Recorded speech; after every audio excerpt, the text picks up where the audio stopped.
명품 단신, 당신의 희망, 당신은 사랑받기에 태어난 사람, 당신은 나의 동반, 단신도사 윤성미 전사입니다. 예스. 광야 5번째 시간입니다. 여러분 오늘 하루도 고단했죠? 공부하느라 또 아들 노릇하느랴 딸 노릇하랴 가정에서 동생 돌보느라 고생 많으셨을 텐데 먼저 오늘 하루도 수고한 여러분들을 위로해 드리면서 오늘 광야 출발해 보도록 하겠습니다. 오늘의 말씀은 마태복음 3장 1절에서 12절까지의 말씀인데요. 오늘도 캡틴 초이가 들려주는 오디오 성경으로 우리 함께 말씀을 읽어보도록 하겠습니다. 캡틴 초이.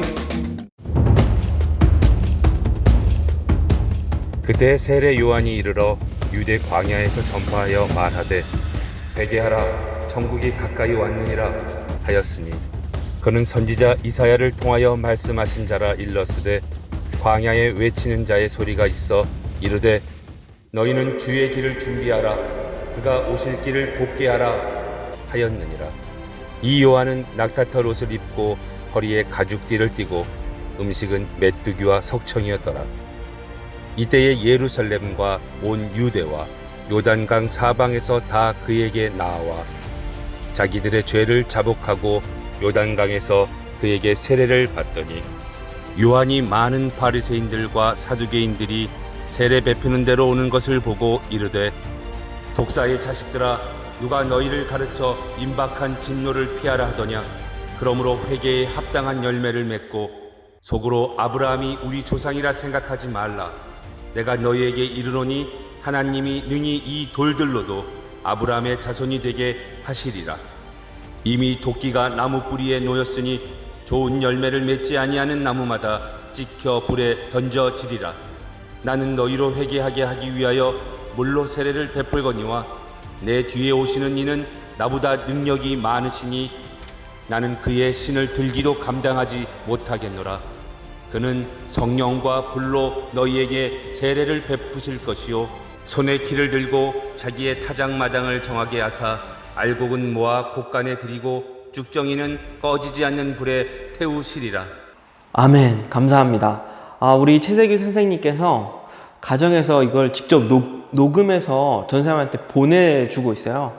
우리 최세기 집사님이 가정에서 녹음할 때 우리 옆에 박숙기 선생님과 현서랑 은서가 지켜보는 가운데 녹음을 하고 있는데 주위에서 옆에서 너무 이 오버턴으로 녹음을 하는 게 아니냐 이런 의견이 있는데 저는 부탁을 했습니다. 집사님 좀 더 연기톤 이거 딱 가미해서 우리 BGM도 깔고 제대로 오디오 성경 콘텐츠 한번 제작해 보자고 제의를 해서 저는 앞으로도 너무 기대가 되고 우리 수고해 주실 집사님 너무나 감사드립니다.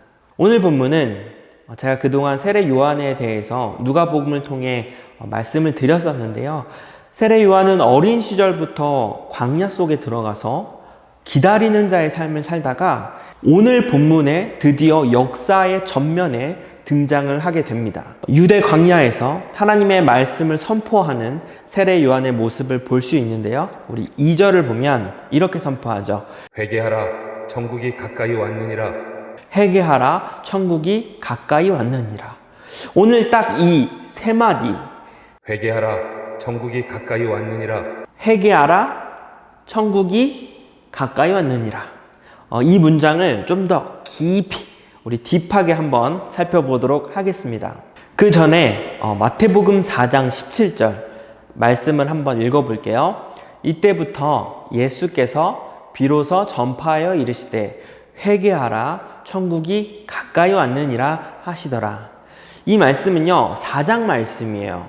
어제 우리가 주일 예배를 통해 살펴본 누가복음 4장에는 예수님이 광야에서 시험 받으시는 장면이 나오잖아요. 마태복음 4장에도 동일하게 예수님이 광야에서 시험 받는 장면이 나옵니다.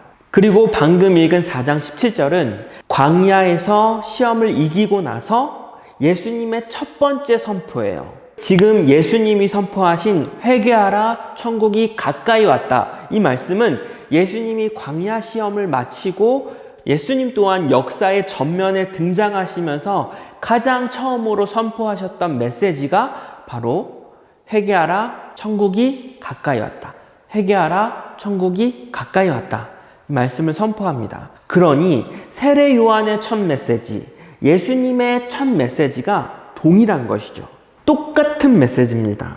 그러니 우리는 이 선포를 주의 깊게 살펴볼 필요가 있어요. 네, 첫 번째로 회개하라, 회개에 대해서 살펴보겠습니다. 우리가 흔히 생각하고 있는 회개라는 것은 죄를 짓고 어떤 잘못된 행동을 했을 때 그 행동으로부터 돌이키고 반성하는 차원에서 우리가 회개를 생각하는데요. 그 부분도 사실은 맞습니다. 그러나 본문에서, 성경에서 말씀하고 있는 세례 요한과 예수님이 선포하셨던 회개하라는 그런 차원의 회개가 아니에요. 요한과 예수님이 선포하셨던 회개는 단순히 잘못된 행동을 돌이키는 행위가 아니라 하나님의 언약에서 떠나있던 내 삶을 다시 돌아오라는 뜻입니다. 다시, 여기서 말하는 회개라는 것은 하나님의 언약에서 떠나 있었던 삶의 자리를 다시 돌아오라라는 뜻이에요. 조금 어렵죠? 성경에서 말하는 회개는 어떤 잘못을 돌이킨다라기보다도 내 존재를 돌이키는 거예요. 예를 들어 내가 도둑질을 했어. 그래서 하나님 앞에 기도하는 거지. 하나님, 제가 도둑질을 했어요. 용서해 주세요. 라고 기도하는 것은 어떻게 보면 그 행동을 내가 했으니 그 잘못을 뉘우치는 정도의 기도인 거죠. 그런데 하나님이 원하시는 회개는요, 그런 회개가 아니라 하나님, 제가 도둑질을 해서 제가 주님 앞에 범죄했습니다. 주님, 저를 용서해 주세요. 이런 기도거든요. 어떤 차이가 있냐? 이건 확실한 차이가 있어요. 어떤 차이가 있냐면, 죄는 뭘까요? 죄는 하나님을 떠난 결과값이에요. 하나님을 떠난 결과값이에요. 내가 하나님 앞에 온전히 서 있었다면 죄의 유혹으로부터 승리했겠죠. 내가 하나님 안에 있는데 내 삶이 하나님과 딱 연결이 되어 있고 붙어 있는데 도둑질이 될까요? 아니죠. 결국 죄라는 것은 내가 하나님과 멀어졌기 때문이에요. 내가 하나님 안에 있지 않기 때문에 그런 행동을 한 거라고요. 결국 회개는 단순히 행동을 돌이키는 것이 아니라 하나님을 떠난 나의 상태를, 나의 전 모습을 주님 앞에 다시 주님께로 돌아간다는 것을 의미하는 겁니다. 여러분이 만약 회개를 윤리적인 삶, 도덕적인 삶을 살도록 요구하는 것이 회개라고 생각하고 그렇게 기도하고 회개하잖아요. 회개해도 다시 또 그 죄를 지을 수 있게 돼요. 회개는 하나님을 떠난 나의 모습을, 하나님 안에 있었던, 하나님 언약의 울타리 속에서 떠나 있었던 나의 삶을 다시 주님께로 돌이키는 것을 의미합니다. 두 번째, 천국. 천국은 무슨 뜻인가? 우리가 천국을 이해할 때도 이렇게 생각해요. 내 생명이 죽은 다음 구름 사이를 지나서 저 하늘 넘어서 우주 어느 한복판에 열리는 세상 정도로 생각하고 있어요. 그러니까 장소적 개념으로 우리가 인식을 하고 있는 것이죠. 천국이란 장소가 있다. 내가 죽은 이후에 그 장소로 간다. 이렇게 생각하고 있어요. 그죠?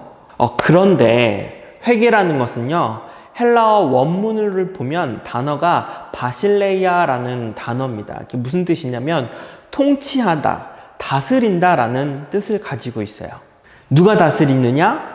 하나님이 다스린다. 누가 통치하느냐? 하나님이 통치한다.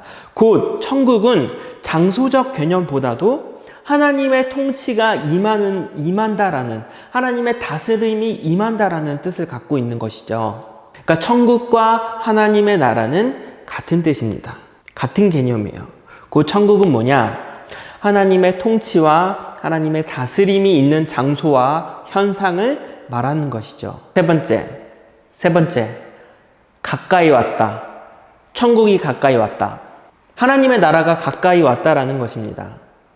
예수님이 이 땅 가운데 사람으로 오셨죠. 이미 이 땅에는 하나님의 나라가 이미 와 있어요. 그분의 오심으로 말미암아 이 땅에는 이미 하나님의 나라가 이미 와 있어요. 그래서 여러분의 삶의 현장, 가정에서, 그리고 이 영상을 보고 있는 여러분의 집에서 내가 하나님의 통치를 받고 있고 하나님 안에 있다면 여러분이 있는 곳이 바로 하나님의 나라입니다. 그곳이 바로 천국입니다. 그래서 하나님의 나라에는 두 가지 개념이 있어요. 첫 번째, 이미 임한 하나님의 나라. 예수 그리스도가 우리를 위해 이 땅에 오셨죠? 이미 임한 하나님의 나라. 두 번째, 아직 완성되지 않은 하나님의 나라. 왜냐? 예수님이 승천하시면서 내가 다시 오겠노라고 약속하셨죠? 그래서 이미 임한 하나님의 나라, 그러나 아직 완성되지 않은 하나님의 나라. 그래서 우리는 이미와 아직의 이 중간 사이에서 내가 있는 곳이 내 안에 내 삶에 하나님의 통치를 경험하고 우리의 삶이 하나님의 다스림 속에 살고 있다면 우리가 하나님의 나라 속에서 살고 있는 것이죠. 그러므로 우리는 우리가 처한 삶의 현장이 하나님의 나라가 될 수 있도록 노력해야 합니다. 하나님이 기뻐하시는 열매 맺는 사람들이 되어야 합니다. 그러면 오늘은 여기까지. 친구들, 오늘도 하나님 말씀 같이 나눌 수 있어서 너무나 기뻤고요. 우리는 내일 광야에서 다시 만나기로 해요. 친구들, yes, yes, yes.